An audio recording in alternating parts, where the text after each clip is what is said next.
The Battle of Karbala took place on Muharram 10, in the year 61 of the Islamic calendar, October 10, 680, in Karbala, in present-day Iraq. On one side of the highly uneven battle were a small group of supporters and relatives of Muhammad's grandson, Hasan ibn Ali. And on the other was a large military detachment from the forces of Yazid, the Umayyad Caliph. Political background. The rule of the third Caliph, Uthman ibn Affan, concluded with a violent uprising. This uprising ended with the assassination of Uthman, and for many days rebels seized and occupied the city of Medina.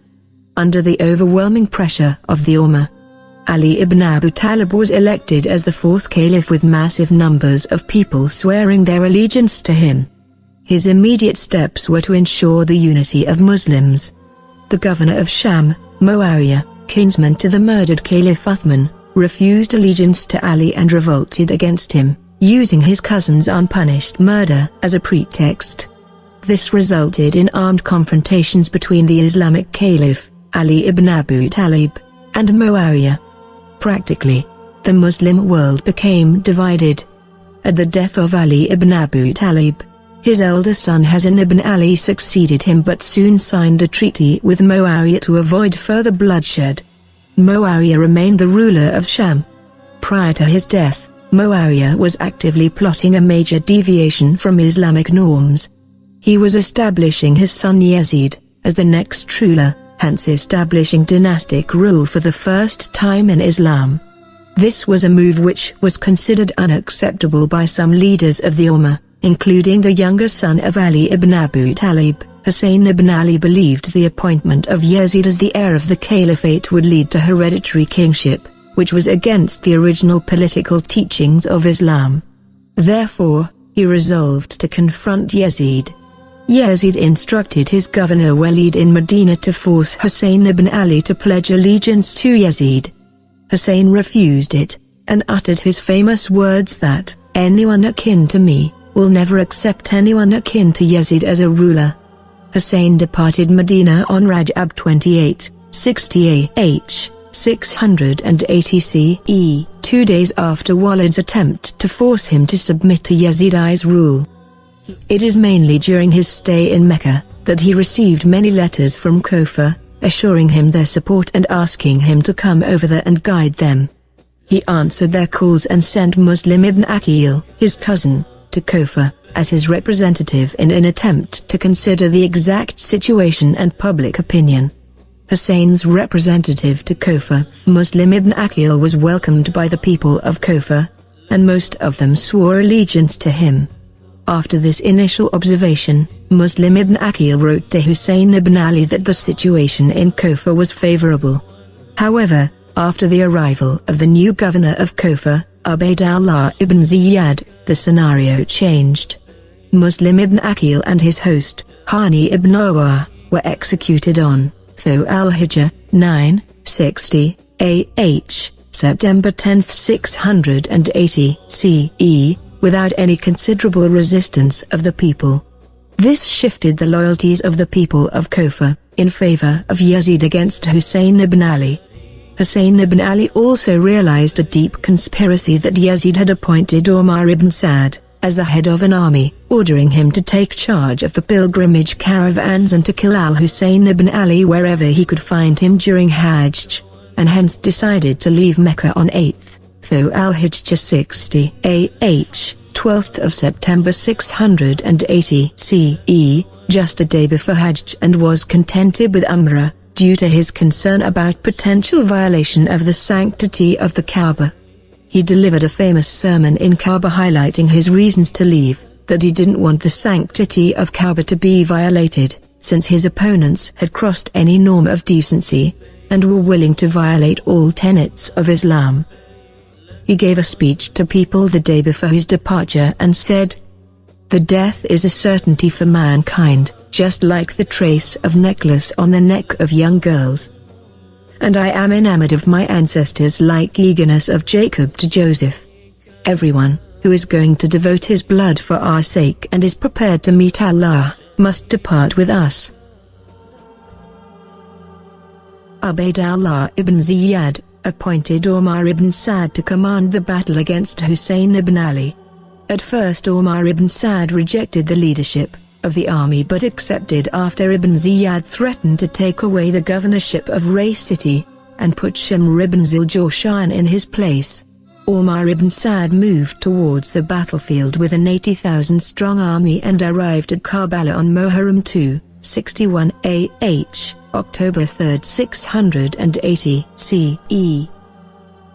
Ibn Ziyad sent a brief letter to Umar ibn Sa'd that commanded, "Prevent Hussein and his followers from accessing water and do not allow them to drink a drop." Ibn Sa'd followed the orders, and 5,000 horsemen blockaded the river of Al-Furat. One of Hussein's followers met Umar ibn Sa'd, and tried to negotiate some sort of access to water but was denied. Umar ibn Sa'd received an order from Ibn Ziyad to start the battle immediately, and not to postpone it further. The army started advancing toward Hussein's camp on the afternoon of Muharram 9th. At this point, Hussein sent Abbas ibn Ali to ask Ibn Sa'd to wait until the next morning, so that he and his men could spend the night praying. Ibn Sa'd agreed to the respite. On the night before the battle, Hussein gathered his men and told them that they were all free to leave the camp in the middle of the night, under cover of darkness, rather than face certain death if they stayed with him. None of Hussein's men defected and they all remained with him. Hussein and his followers held a vigil, and prayed all night. Start of the day of the battle. On Muharram 10th, also called Ashura, Husayn ibn Ali completed the morning prayers with his companions. He appointed Zuhair ibn al-Kain to command the right flank of his army, Habib ibn Muzahir to command the left flank, and his half-brother, Abbas ibn Ali, as the standard-bearer. Husayn ibn Ali's companions numbered 32 horsemen and 40 infantrymen. Hussein rode on his horse, Thu al-Jannah. Husayn ibn Ali called the people around him to join him for the sake of Allah, and to defend Muhammad's family. His speech affected al-Hurr ibn Yazid al-Ri'ahi, the commander of the Tamim and Hamdan tribes, who had stopped Hussein from his journey. He abandoned Umar ibn Sa'd and joined Hussein's small band of followers.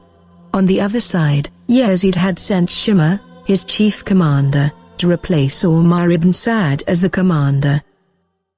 The battle starts. Umar ibn Sa'd advanced and fired an arrow at Husayn ibn Ali's army, saying, "Give evidence before the governor that I was the first thrower." Ibn Sa'd's army started showering Husayn's army with arrows. Hardly any men from Husayn ibn Ali's army escaped from being shot by an arrow. Both sides began fighting. The first skirmish was between the right flank of Imam Husayn's army with the left of the Sham army. A couple of dozens men under the command of Zuhair ibn Kain fought heroically and repulsed the initial infantry attack, and in the process destroyed the left flank of the Sham army, which in disarray collided with the middle of the army. Seeing this, the Sham army quickly retreated and broke the pre-war verbal agreement of not using arrows and lances. This agreement was made in view of the small number of Husayn ibn Ali's companions. Umar ibn Sa'd, on advice of Umar ibn al-Hajjaj, ordered his army not to come out for any duel, and to attack Husayn ibn Ali's army together. Umar ibn al-Hajjaj attacked Husayn ibn Ali's right wing, but the men were able to maintain their ground, kneeling down as they planted their lances. They were thus able to frighten the enemy's horses. When the horsemen came back to charge at them again, Husayn's men met them with their arrows, killing some of them and wounding others. Umar ibn al-Hajjaj kept saying the following to his men: "Fight those who abandoned their creed, and who deserted the Jama'ah." Hearing him say so, Husayn ibn Ali said to him, "Woe unto you, O Umar! Are you really instigating people to fight me? Are we really the ones who abandoned their creed while you yourself uphold it? As soon as our souls part from our bodies, you will find out who is most worthy of entering the fire." In order to prevent random and indiscriminate showering of arrows on Husayn ibn Ali's camp, which had women and children in it, Husayn's followers went out to single combats. Men like Barayr ibn Qadar, Muslim ibn Zajar, and Habib ibn Muzahir, were slain in the fighting. They were attempting to save Hussein's life by shielding him. Every casualty had a considerable effect on their military strength, since they were vastly outnumbered by Yazid's army. Hussein's companions were coming, one by one, to say goodbye to him, even in the midst of battle. Almost all of Hussein's companions were killed by the onslaught of arrows or lances. After almost all of Hussein's companions were killed, his relatives asked his permission to fight. The men of Banu Hashim, the clan of Muhammad and Ali, went out one by one. Ali al-Akbar ibn Husayn, the middle son of Husayn ibn Ali, was the first one of Hashemite who received permission from his father. Casualties from Banu Hashim were sons of Ali ibn Abi Ṭalib, sons of Hasan ibn Ali, a son of Husayn ibn Ali, a son of Abdullah ibn Ja'far ibn Abi Ṭalib, and Zainab bint Ali, sons of Aqil ibn Abi Ṭalib, as well as a son of Muslim ibn Aqil. There were 72 Hashemites dead in all, including Husayn ibn Ali. Death of Abbas ibn Ali. Al-Abbas ibn Ali advanced towards Al-Furat branch along a dike. Abbas ibn Ali continued his advance into the heart of Ibn Sa'd's army.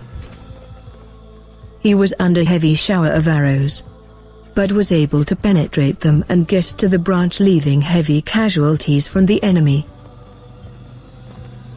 He immediately started filling the water skin, in a remarkable and immortal gesture of loyalty to his brother and Muhammad's grandson. He did not drink any water despite being severely thirsty. He put the water skin on his right shoulder and started riding back toward their tents. Umar ibn Sa'd ordered an outright assault on Abbas ibn Ali, saying that if Abbas ibn Ali succeeds in taking water back to his camp, we will not be able to defeat them till the end of time.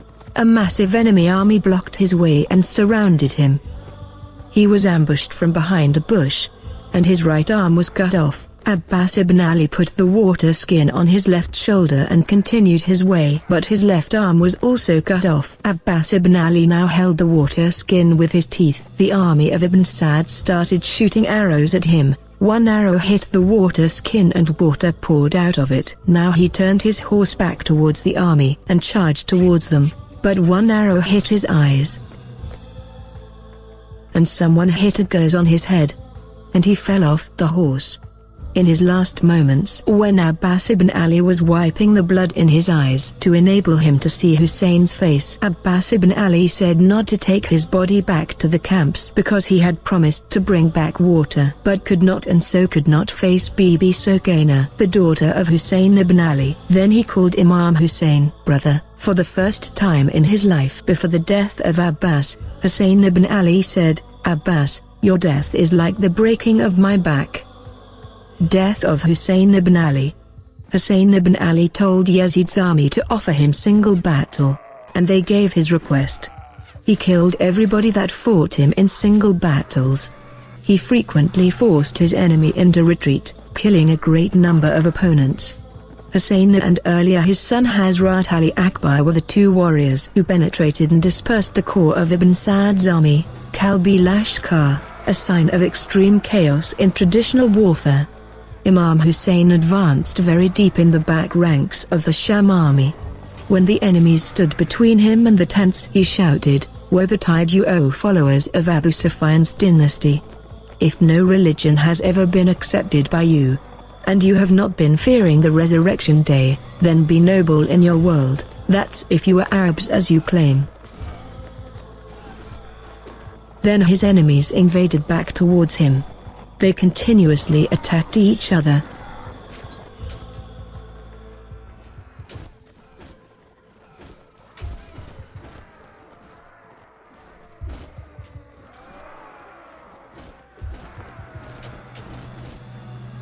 Until his numerous injuries caused him to stay a moment. At this time he was hit on his forehead with a stone. He was cleaning blood from his face, while he was hit on the heart with arrow, and he said, "In the name of Allah, and by Allah, and on the religion of the Messenger of Allah." Then he raised his head up and said, "Oh my God! You know that they are killing a man that there is son of daughter of a prophet on the earth except him. He then grasped and pulled the arrow out of his chest, which caused heavy bleeding. He became very weak and stopped fighting. The soldiers approaching him gave up confrontation, seeing his position. One soldier, however, walked up to Imam Hussein and hit him on his head with his sword. The enemies hesitated to fight Imam Hussein, but they decided to surround him. At this time Abdullah ibn Hasan, an underage boy, escaped from the tents and ran to Hussein. When a soldier intended to slay Hussein, Abdullah ibn Hasan defended his uncle with his arm, which was cut off. Imam Hussein hugged Abdullah, but the boy was already hit by an arrow. Imam Hussein got on his horse and tried to leave, but Yazid's army continued pursuit. According to tradition, a voice came from skies stating, "We are satisfied with your deeds and sacrifices." Hussein then sheathed his sword and tried to get down from the horse but was tremendously injured, and so the horse let him down. He then sat against a tree. Umar ibn Sa'd ordered to finish the job. While Imam Hussein was taking rest against the tree, Shimr knew that Imam Hussein was unable to fight, and sent one of his men to go and kill him. The man went, and seeing Imam Hussein's eyes, he got extremely scared and ran back to his camp. When Shimr asked why he had not killed Imam Hussein, the man replied that looking into his eyes, he saw Prophet Muhammad. Angrily, Shimr sent another man. This one was so frightened that he dropped his sword and ran back to his camp. This time when Lanti Shimr asked him why he had not killed him, he said he saw into his eyes and saw the angry look of Ali ibn Abi Ṭalib. Shimr was angry, said that he would have to do it himself. And wearing his armor, he went to where Imam Hussein was. Using his iron boots, he kicked Imam Hussein in the ribs. Imam Hussein fell to the ground, when Shimr disrespected, and sat on top of him. Just before his throat was about to be cut, Imam Hussein asked Shimr ibn Dil-Jawshan, "Have you done your prayers today?" And this shocked Shimr, because he did not expect anyone in the position of Hussein to ask about such a question. Using a blunt knife, he rugged 12 times against Imam Hussein's throat. While his head was on the ground, Shimr removed his head from his body. Lanti Shimr ibn Dil-Jawshan was saying, "I swear by God that I am raising your head, while I know that you are grandson of the Messenger of Allah, and the best of the people by father and mother." When he raised head of Husayn ibn Ali on a spear, the Ibn Sa'd's men looted all the valuables from Husayn's body. The army of Ibn Sa'd rushed to loot the tents. The daughters of Muhammad's family were expelled from the tents, unveiled and barefooted, while weeping and crying for their slain relatives. The army set all the tents on fire. The women were asking, "By Allah, will you make us pass the sight of the murder of Husayn?" And when they saw the martyrs and wailed, then Sukaina bint Husayn embraced her father's body until some people dragged her away. Umar ibn Sa'd called volunteering horsemen to trample Imam Husayn's body. 10 horsemen trampled his body such that his chest and back were ground. Traditionally, it is believed that Imam Husayn's body was martyred, but his nur, light, and imamat were passed on to his son Ali, who became Imam Ali. Zain al-Abidin, Sahifa al-Sijadiyya, is a collection of his supplications.